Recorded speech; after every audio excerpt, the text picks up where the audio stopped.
ପ୍ରତିଦିନର ଚିନ୍ତା ଓ ପ୍ରାର୍ଥନା ସ୍ୱାମୀ ପରମାନନ୍ଦ। ଜାନୁଆରୀ 11। ଦିନଟିର ପ୍ରଧାନ ଚିନ୍ତା। ସର୍ବଦା ଏପରି ସଜାଗ ରହିଥିବ ଯେପରି ତୁମର ଡାକରା ଆସିବା ମାତ୍ରେ ଶୀଘ୍ର ପ୍ରସ୍ତୁତ ହୋଇପାରିବ। ସ୍ମରଣୀୟ ପଂକ୍ତି। ଉଷାକାଳେ କେ ଯେପରି ଡାକିଲା ମୋତେ, ହୋଇଲି ଉତ୍କୀର୍ଣ୍ଣ ମୁଁ ଶୁଣିବାର ଆସେ ପ୍ରତୀକ୍ଷା କାତର। ପକ୍ଷୀ ସମ ମନ ମୋର ଦେଲା ମେଲି ତାର ଡେଣା, ତେବେ ମଧ୍ୟ ଶୁଣି ନ ପାରିଲା କିଛି।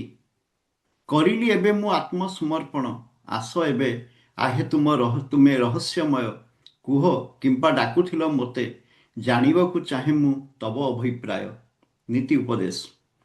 ଆତ୍ମନିବେଦନରେ ଉଦ୍ବୁଦ୍ଧ ହୋଇ ଆମେ ଯଦି ନିର୍ଦ୍ଦିଷ୍ଟ କର୍ତ୍ତବ୍ୟ ପାଳନ କରୁ, ତେବେ ଆମର ସକଳ କର୍ମ ହିଁ ପୂର୍ଣ୍ଣ ସଫଳତା ଲାଭ କରେ। ସେତେବେଳେ ଆମର ଜୀବନ ଫଳପ୍ରସୂ ହୁଏ। ଯେତେବେଳେ ମହତ୍ ଉଦ୍ଦେଶ୍ୟ ପ୍ରଣୋଦିତ ହୋଇ ଆମେ କାର୍ଯ୍ୟ କରୁ, କୌଣସି କର୍ମ ଉତ୍କୃଷ୍ଟ ବା ଅପକୃଷ୍ଟ ନୁହେଁ, କାର୍ଯ୍ୟର ଉଦ୍ଦେଶ୍ୟ ଅନୁସାରେ ଏହାର ଭଲ ମନ୍ଦ ବିଚାର କରାଯାଏ।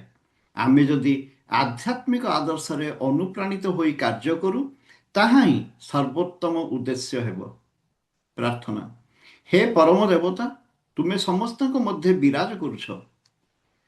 ତୁମର ଆବିର୍ଭାବ ଯେ ମୋର ହୃଦୟରେ ଜାଗ୍ରତ ହୋଇଛି, ତାହା ମୋତେ ବୁଝିବାକୁ ଦିଅ।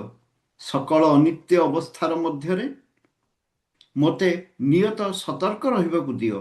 ମୋର ସମଗ୍ର ହୃଦୟ ଓ ମନ ଯେପରି ତୁମର ସେବାରୁ କେବେ ହେଲେ ବିରତ ନ ହୁଏ। ପ୍ରଭୁ, ମୋତେ ଶକ୍ତି ଦିଅ, ନିଷ୍ଠା ଦିଅ ଓ ଅବିଚଳିତ ବିଶ୍ୱାସ ଦିଅ।